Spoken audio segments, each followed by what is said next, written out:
Assalamualaikum. What's going on, guys? Welcome back to my YouTube channel Perception. I'm Maham and I'm here with another video for you guys.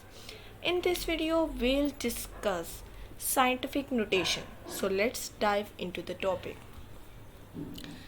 Okay, scientific notation क्या है और इसकी ज़रूरत क्यों पेश आई? Scientific notation क्या है? सबसे पहले हम इसको डिस्कस करते हैं। जब भी किसी नंबर को हम 10 की पावर में रिप्रेजेंट करते हैं तो उसको हम कहते हैं साइंटिफिक नोटेशन। एग्जांपल मैंने दी हुई है, हमारे पास एक नंबर है 700। अगर मैं उसको 10 की पावर में रिप्रेजेंट करती हूँ 7 into 10 raise to the power 2 which is also equals to 700।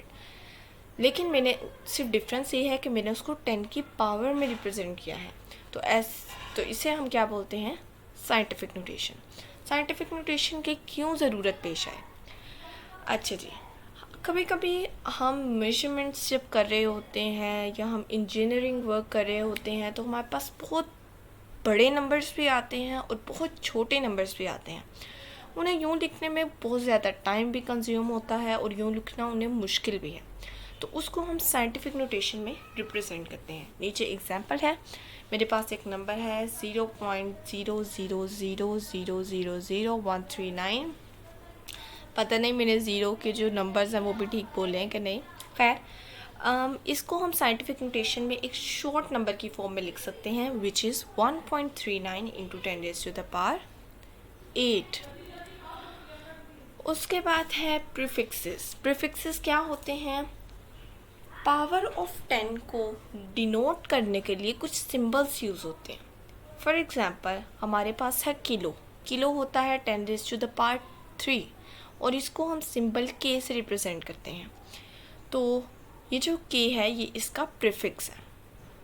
अब ये जो साइड पे टेबल आपको नज़र आ रहा है इसमें हमारे पास कुछ कॉमनली यूज्ड प्रीफिक्सेस हैं जो कि हैं Yotta, zetta, exa, peta, tera, giga, mega, kilo, hecto, deca, deci, centi, milli, micro, nano, pico, femto, atto, zepto, योटो।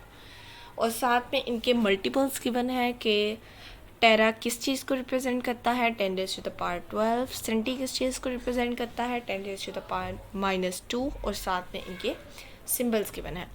ये टेबल याद करना आपके लिए बहुत ज़रूरी है क्योंकि साइंटिफिक नोटेशन में डील करने के लिए अगर मेरे पास आता है एक number 0.3 into 10 raise to the power -6 तो मैं उसको लिखूँगी 0.3 माइक्रो सेकेंड्स। ओके, उसके बाद है कन्वेंशंस। कन्वेंशंस क्या है? कन्वेंशंस वो बात होती है जो एक ख़ास टाइम पीरियड तक मतलब उसको फॉलो किया जाता है, उसके बाद वो एक कन्वेंशन बन जाती है, यानी उसको फॉलो करना मस्ट हो जाता है। Number 1, the units named after scientist are not written with initial capital letter. अच्छा जी, जो ऐसा यूनिट हमारे पास साइंटिस्ट के बाद बने हैं, फॉर एग्ज़ाम्पल फोर्स का ऐसा यूनिट है न्यूटन। न्यूटन एक इंसान का, एक साइंटिस्ट का नेम भी था, लेकिन अब चूँकि वो एक ऐसा यूनिट भी बन गया है तो हम उसको कैपिटल लेटर से स्टार्ट नहीं करते। न्यूटन भी स्मॉल से, हेनरी, वॉट। उसके बाद सेकंड है the symbols of the units named after scientist should be written by a capital letter. और जो साइंटिस्ट के बाद उसके नेम का जो ऐसा यूनिट बन गया है उसको हम हमेशा कैपिटल लेटर से डिनोट करते हैं। For example, capital N for Newton, H for Henry, W for Watt. Third है small letters are used as symbols for units not derived from a proper name. अगर हमारे पास साइंटिस्ट नेम के अलावा कोई भी ऐसा यूनिट है तो हम उसको स्मॉल लेटर से रिप्रेजेंट करते हैं, not with capital letters. Okay, fourth one is no full stop or other punctuation marks should be used within or at the end of the symbols। जब भी हम कोई ऐसा यूनिट या कोई भी सिंबल यूज़ करते हैं तो उसके एंड में ना तो हमने पंक्चुएशन मार्क लगाना है और ना ही फुल स्टॉप ऐड करना है। Fifth one, the symbols of the units do not take plural form. For example 10 kg not as 10 kgs। बेशक हमारे पास कोई यूनिट कितना भी इंक्रीज हो जाए, मैं लिख सकती हूँ 1000 kg, लेकिन मैं इसको 1000 kgs नहीं लिख सकती, क्योंकि सिंबल ऑफ यूनिट्स हम प्लूरल फॉर्म में नहीं लिख सकते। उसके बाद है double, triple and so on prefixes are not used. हम प्रीफिक्सेस को डबल या ट्रिपल यूज़ नहीं कर सकते। जैसे मैं गीगा और फेमटो को साथ नहीं लिख सकती, मिली और माइक्रो को साथ नहीं लिख सकती। Before substituting values in the formula, जब भी हम किसी भी फार्मूला में वैल्यू सब्सटीट्यूट करते हैं तो उससे पहले हमने ख्याल रखना है कि हमारी जो सारी फिज़िकल क्वांटिटीज़ उस फार्मूला में गिवन है वो अपने SI यूनिट्स में प्रेजेंट है।